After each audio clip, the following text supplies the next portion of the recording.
Guys, welcome back to my channel. So, ഇന്ന് ഞാൻ വന്നിരിക്കുന്നത് നമ്മുടെ ഹിന്ദി എക്സാമിൻ്റെ റിവ്യൂ ആയിട്ടാണ്. അപ്പോൾ ഇന്നത്തെ നമ്മുടെ ലാംഗ്വേജ് എക്സാംസ് എല്ലാം കഴിഞ്ഞ് ഇനിയാണ് കിടക്കുന്നത്, ഇനിയാണ് കടിക്കണം മൊത്തം. അപ്പം ഞാൻ ആദ്യം തന്നെ ഹിന്ദി എക്സാമിനെ കുറിച്ച് പറയാം. എനിക്ക് നല്ല സിമ്പിളായിരുന്നു ഗൈസ്. നിങ്ങൾക്ക് എങ്ങനെയുള്ളതെന്ന കാര്യം കമൻറ്റ് ഒന്ന് പറയണേ. നമുക്ക് ഓരോ ഭാഗം വെച്ച് പോകാം ഗൈസ്. അപ്പം ഫസ്റ്റത്തേക്ക് ആദ്യം എനിക്ക് ഫസ്റ്റ് ചെറിയൊരു ഡൗട്ട് തോന്നി. പിന്നെ എനിക്ക് മനസ്സിലായി ഇത് ആൻസറാണ്. ഞാൻ ആൻസർ പറഞ്ഞത് ചിലപ്പം നമ്മൾ ഇങ്ങനെ റിവ്യൂ സെക്ഷനിലൊക്കെ നമ്മുടെ ആൻസർ ഇങ്ങനെ പറയുമ്പോൾ ചിലർക്കൊക്കെ ഇങ്ങനെ ഭയങ്കര ഒരു ടെൻഷനൊക്കെ കയറി വരും. ഞാൻ അങ്ങനെ ഒരാളാണ്. എന്തെങ്കിലും കണ്ടുകൊണ്ടിരിക്കുമ്പോൾ അവരിങ്ങനെ ആൻസർ പറയുകയാണെങ്കിലോ നമ്മളതല്ലല്ലോ എഴുതി എന്ന് പറഞ്ഞാൽ ചിലർക്ക് ടെൻഷൻ കയറിയിട്ട് അതുകൊണ്ട് ഞാൻ ആൻസർ ഒന്നും പറയുന്നില്ല. സോ ഇപ്പം നമ്മുടെ ഫസ്റ്റത്തെ ആൻസർ കിട്ടി. സെക്കൻഡ് പ്രശ്നമൊന്നുമില്ലായിരുന്നു. തേർഡും ഫോർത്തും ഒന്നും വലിയ പ്രശ്നമില്ലായിരുന്നു. പിന്നെ നമ്മുടെ ഈ സാധനം ഇത് എളുപ്പമാണ് കേട്ടോ ഗൈസ്. ഇത് ഞാൻ സൈലത്തിൽ കണ്ടിട്ടാണ് പോയത്. പിന്നെ ആദ്യം ഞാൻ ഏഴാമത്തെ എഴുതാമെന്ന് വിചാരിച്ചത് പിന്നെ വെച്ച് 2 മാർക്കല്ലേ എഴുതിയൊക്കെ എന്തത്തിനാണ് പറയുക. എന്താണെന്ന് നമ്മൾ ഹിന്ദിക്കാർക്കെന്ന് പറയുമ്പം നേരത്തെ എഴുതി കഴിഞ്ഞാൽ നമ്മളവിടെ കിടന്ന് കോട്ടോ വിട്ട് കളിക്കുമായിരിക്കും. മലയാളം പിള്ളേരൊക്കെ തകർത്തെഴുതുക. കാരണം നമുക്ക് ഈ പോസ്റ്റർ അത് ഇതെന്നൊക്കെ പറയാൻ പോവുക ഈ 8 മാർക്കിൻ്റെയൊക്കെ. അതുകൊണ്ട് ആകെ നമുക്ക് അതിനകത്ത് ഏറ്റവും ഇച്ചിരി വലുതായിട്ടുള്ളത് ഈ ഫിൽമി സമേശയൊക്കെ. അപ്പം അതുകൊണ്ട് അത്ര വലിയ നമുക്ക് സമയം എടുക്കത്തില്ല. നമ്മൾ പെട്ടെന്ന് ഏകദേശം എഴുതി കഴിയും. സോ അപ്പോൾ അതുകൊണ്ട് പിന്നെ നമ്മുടെ എട്ടാമത്തെ ക്വസ്റ്റ്യൻ സിമ്പിളാണ് ഗൈസ്. ഇതപ്പോൾ ഞാൻ ജസ്റ്റ് ഇങ്ങനെ സ്പ്ലിറ്റ് ചെയ്ത് അങ്ങ് എഴുതിയതില്ല, നല്ലതായിരുന്നു. പിന്നെ പത്രയ്ക്ക് ബെഞ്ച് വരുമെന്ന് ഞാൻ വിചാരിച്ചില്ല. ഞാൻ എവിടെയൊക്കെയോ കേട്ട് മദർതൊക്കെയാണ് വരുന്നതെന്ന്. കാരണം ഞാൻ മോഡലിന് പത്രയ്ക്ക് ബെഞ്ചല്ലായിരുന്നു അവിടെ. അപ്പം ഞാൻ വിചാരിച്ചു പബ്ലിക്കിന് വരുമോ. എന്നാലും ഞാൻ പഠിച്ചായിരുന്നു. പക്ഷെ പഠിക്കാനൊന്നും പോയില്ല, പഠിച്ച് എന്തായാലും ഞാൻ എഴുതി. അത് നല്ലതായിരുന്നു കഴിച്ച്. എനിക്ക് ഇഷ്ടപ്പെട്ട ക്വസ്റ്റ്യൻ. പിന്നെ ആദ്യത്തെ എഴുതി, രണ്ടാമത്തെ എഴുതി, ഓക്കെ, അതൊക്കെ സിമ്പിളായിരുന്നു. ഒരുവിധം ഇനി നല്ല സിമ്പിളായിരുന്നു. വേറെ പ്രശ്നങ്ങളൊന്നും ഇല്ലായിരുന്നു. എനിക്ക് ഇവിടെ പ്രശ്നങ്ങളൊന്നും തോന്നിയില്ല. ഇനിയാണ് പ്രശ്നങ്ങൾ കിടക്കുന്നത്, അതാണ് വേറെ രസം. പിന്നെ ഞാൻ നാലാമത്തെ ഇത് ഞാൻ ആദ്യം 12ാമത്തെ ക്വസ്റ്റ്യൻ എഴുതാൻ പോയപ്പോൾ പെട്ടെന്ന് എനിക്ക് ഓർമ്മ വരുന്നില്ല. ഞാൻ വിചാരിച്ചു അയ്യോ ഞാൻ ദോഹ പഠിച്ചാണല്ലോ, എനിക്ക് എന്താ ഓർമ്മ വരാത്ത, ഞാൻ എൻ്റെ കിളി എല്ലാം പോയി. അങ്ങനെ ഞാൻ അവിടെ നിന്ന് അങ്ങ് മാറ്റി. ഞാനത് നേരെ 16ാമത്തെ ക്വസ്റ്റ്യൻ മാസ്റ്റർ ഫോണായി അത് ചെയ്ത്. അത് നമ്മൾ ഓൾറെഡി കണ്ടു മടുത്ത സാധനമാണ്. നമ്മൾ അത് ചെയ്ത് കഴിഞ്ഞാൽ പെട്ടെന്ന് മറ്റേതിനകത്ത് ഓർമ്മ വന്നു. അപ്പോൾ പിന്നെ ഞാനത് പോയി എഴുതി. അങ്ങനെയായിരുന്നു. എന്തോ പറ്റിയോ എന്തോ.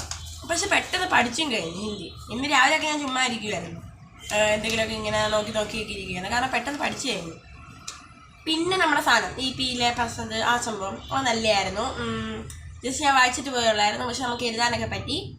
പിന്നെ ചോട്ടേ ഫൈൻ്റെ ഞാൻ വിചാരിച്ചില്ല അപരാഗെന്ന് പറയുന്ന ചാപ്റ്റർ ഇത്രയും ക്വസ്റ്റ്യൻ കാണുമല്ലോ. 2 ക്വസ്റ്റ്യനും കാണുന്നത് ചോട്ടാഫൈൻ്റെ ടിപ്പണിയും മറ്റേ ചോട്ടാഫൈ എഴുതുന്നത്. ഞാൻ ബഡാഫായി എഴുതുന്നതായിരുന്നു. പിന്നെ എനിക്കത് ക്വസ്റ്റ്യൻ അറ്റൻഡ് ചെയ്യാൻ ആഗ്രഹമില്ല. കാരണം ഞാൻ ഓൾറെഡി അതിനകത്ത് ഓർമ്മ എക്സ്ട്രാ എഴുതി കഴിഞ്ഞാൽ പിന്നെ എഴുതേണ്ട ആവശ്യമില്ലല്ലോ എന്ന് ഞാൻ വിചാരിച്ച് അപ്പം അതെഴുതിയില്ല. ബാക്കി നമുക്ക് 3 ക്വസ്റ്റ്യൻ അല്ലേ ഇവിടെ എഴുതുന്നത്. ഞാൻ 4 ക്വസ്റ്റ്യൻ എഴുതി. 12, 13, 15 പിന്നെ നമ്മുടെ 16ാമത്തെ ഈ ക്വസ്റ്റ്യൻ. അപ്പം ഈ 15ാമത്തെ ക്വസ്റ്റ്യൻ പവൻകരൻ. ഓക്കെ, കഴിഞ്ഞ കൊണ്ട് ജയശങ്കർ പ്രസാദം കണ്ടായിരുന്നു. ഇത് നല്ലതായിരുന്നു. നല്ലതാണ് ജീവൻ വൃത്തൊക്കെ വന്നു കഴിഞ്ഞാൽ. പിന്നെ ഗദ്യാംശം ഞാൻ ഈ സംക്ഷേപം ചെയ്യത്തില്ല ഗൈസ്. ഇത് ഞാൻ ആദ്യം വായിച്ചപ്പോൾ എനിക്ക് ഒന്നും മനസ്സിലാവുന്നില്ല. പിന്നെ ഞാൻ നല്ല രീതിക്കൊന്ന് വായിച്ചൊക്കെ മനസ്സിലായാൽ മറ്റേ ദിലീപിൽ അവിടെ പോയ കാര്യമൊക്കെ പറയുന്നത്. പിന്നെ ഞാൻ അതിനെക്കുറിച്ച് ചുരുക്കി എഴുതിയെങ്കിലും എനിക്കിതാ ഈ ഒരു പാരഗ്രാഫിൻ്റെ വാദിയൊക്കെ വന്നല്ലോ. വലുതായിട്ടില്ല. പക്ഷെ ഞാൻ എഴുതിയോണ്ട് എൻ്റെ വലിയ അക്ഷരമായിട്ട് ഇച്ചിരി വലുതായി പോയോ ഒരു ഡൗട്ടുണ്ട്. പ്രശ്നമില്ലായിരിക്കും. പിന്നെ ഇതെഴുതി ആ ഭാഗം ഞാൻ ആദ്യം വിചാരിച്ചു എന്നെ ഇച്ചിരി കുഴപ്പിക്കുമല്ലോ എന്ന് ഞാൻ വിചാരിച്ചില്ല. പ്രശ്നമൊന്നുമില്ലായിരുന്നു. അടുത്തത് പിന്നെന്തുമായിരുന്നു? പിന്നെ 3 ക്വസ്റ്റ്യൻ നമ്മുടെ 6 മാർക്കിൻ്റെ ക്വസ്റ്റ്യൻ. അസ്ലമിൻ്റെയും ഞാൻ ആദ്യം മിത്രൻ്റെയും ബാപ്പുജിയുടെയും റിക്ഷവാലയുടെയും പഠിച്ചിട്ട്. അപ്പോൾ ഞാൻ അത് തന്നെ ഇങ്ങോട്ട് എഴുതി. അയ്യോ കഷ്ടമാണ് മറ്റേതാന്നൊക്കെ പറഞ്ഞു നമ്മൾ മിത്രൻ്റെ റിക്ഷവാലയുടെ അടിച്ചൊന്ന് ഇതാക്കി വെച്ചു. പിന്നെ നമ്മുടെ പോസ്റ്റർ എനിക്ക് എല്ലാ കാലത്തും ഫേവറേറ്റ് ക്വസ്റ്റ്യൻ പോസ്റ്ററാണ്. ഞാൻ നല്ല ഡെക്കറേറ്റ് ചെയ്ത് വെച്ചിട്ടുണ്ട് കഴിച്ച്. കഴിഞ്ഞ വട്ടമൊക്കെയാണ് ഞാൻ ഹൈലൈറ്റർ വെച്ച് ചുമ്മാ ഇങ്ങനെ എഴുതിയും കൂടെ കൊടുത്തു. എന്ന് വെച്ചാൽ സമയമുണ്ട്. അപ്പം എൻ്റെ കയ്യിൽ ഹൈലൈറ്റർ ഉണ്ട്. അപ്പം നമുക്ക് ചുമ്മാ ഒന്ന് ആർഭാടത്തിനൊക്കെ എഴുതാം. പക്ഷെ ഇപ്പം പബ്ലിക് ആയതുകൊണ്ട് അങ്ങനെയൊക്കെ എഴുതാവൂന്ന് എനിക്ക് അറിഞ്ഞൂടാ കഴിച്ച്. അതുകൊണ്ട് നമ്മൾ ഹൈലൈറ്റേഴ്സ് ഒന്നും യൂസ് ചെയ്യാൻ പോയില്ല. ഞാൻ ജസ്റ്റ് പേന വെച്ചാണ് ഞാൻ ബ്ലൂ പേന വെച്ച് ഇങ്ങനെ മെയിൻ ഹെഡിങ്സ് ഒക്കെ ഇതാക്കി. ബാക്കിയെല്ലാം ഞാൻ എല്ലാം ബ്ലാക്ക് പേനയല്ലേ ഗൈസ്. പിന്നെ നമ്മുടെ ചോട്ടാഫയുടെ ഞാൻ പറയാം ഗൈസ്. ചോട്ടാഫയുടെ ഈ ഷൂട്ട് പോലത്തെ സംഭവം. പിന്നെ നമ്മുടെ ട്രാൻസ്ലേഷൻ എനിക്ക് എപ്പോഴും കുഴപ്പിക്കുക എന്നുള്ളൊരു പേടിയായിരുന്നു. പക്ഷെ ഇത്തവണ എനിക്ക് നല്ലതായിരുന്നു ഗൈസ്. കഴിഞ്ഞ ഈ ക്രിസ്മസ് എക്സാമിൻ്റെ എനിക്ക് ഇച്ചിരി പാടായിരുന്നു. പക്ഷേ ബോർഡിൽ അത്ര ഇതില്ലായിരുന്നു.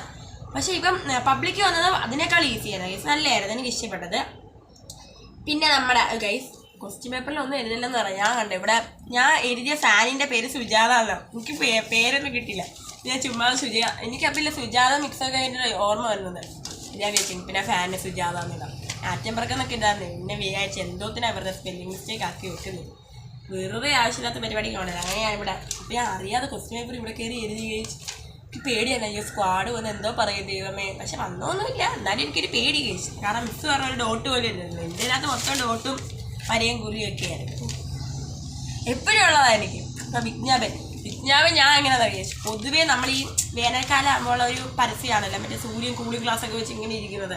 അപ്പോൾ ആ ഒരു പടം ഞാനൊരു സോഫ്റ്റ്വെയർ സൂര്യൻ ഇങ്ങനെ കൂളിംഗ് ഗ്ലാസും വെച്ചിരിക്കുന്ന ഒരു പടം വരച്ചു കൊടുത്തു. എന്നിട്ടൊരു ഫാനിങ്ങനെ കറങ്ങുന്നതായിട്ട് വരച്ചു കൊടുത്തു. ഇതല്ല പിന്നെ ഫിലിമി സമയത്ത് ഞാൻ ഫസ്റ്റ് എഴുതണ്ടെന്നാണ് കരുതിയത്. കാരണം ഞാൻ ബാക്കിയല്ല എനിക്കറിയാമല്ലോ. പിന്നെ ഞാൻ നോക്കിയപ്പം എനിക്ക് 3/4 മണിക്കൂർ സമയം കിടക്കുന്നത് ബാക്കി. അപ്പം എനിക്ക് ബോറടിക്കുന്നു.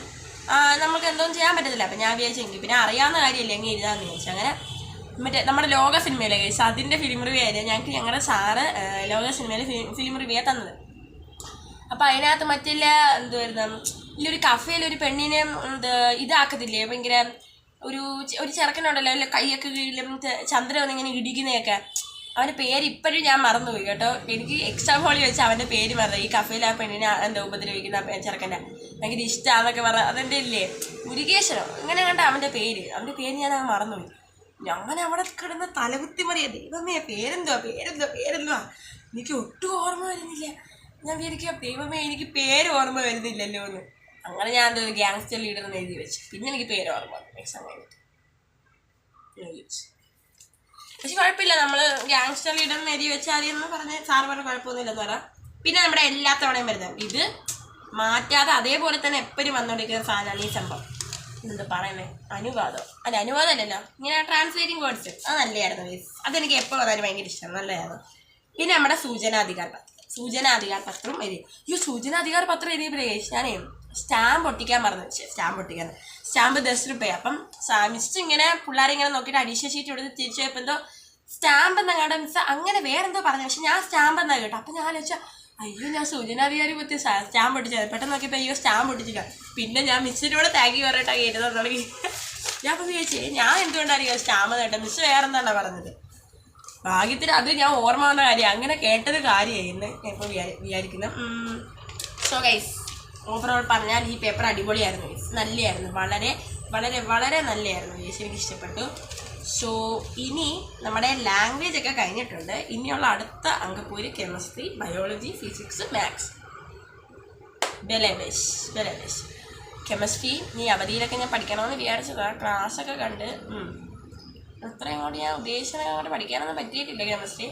ഞാൻ വിചാരിക്കുന്നത് ഇന്ന് കുറച്ച് ചാപ്റ്റർ തീർത്തിട്ട് നാളെ കുറച്ച് ചാപ്റ്റർ പഠിക്കാമെന്നാണ്. ഇന്ന് പഠിച്ച് പോയി കിടന്ന് ഉറങ്ങാതിരിക്കാൻ വേണ്ടിയാണ് ഞാൻ പരമാവധി നോക്കേണ്ടത്. സോ ഗൈസ് അപ്പം നിങ്ങൾ എക്സാം എങ്ങനെ ഉണ്ടെന്ന് കമൻസിലൊന്ന് അറിയിക്കുക. അപ്പം ഇതായിരുന്നു എൻ്റെ റിവ്യൂ. പിന്നെ പുതിയ എക്സാമിൻ്റെ റിവ്യൂ ആയിട്ട് വീണ്ടും വരാം. ബൈ.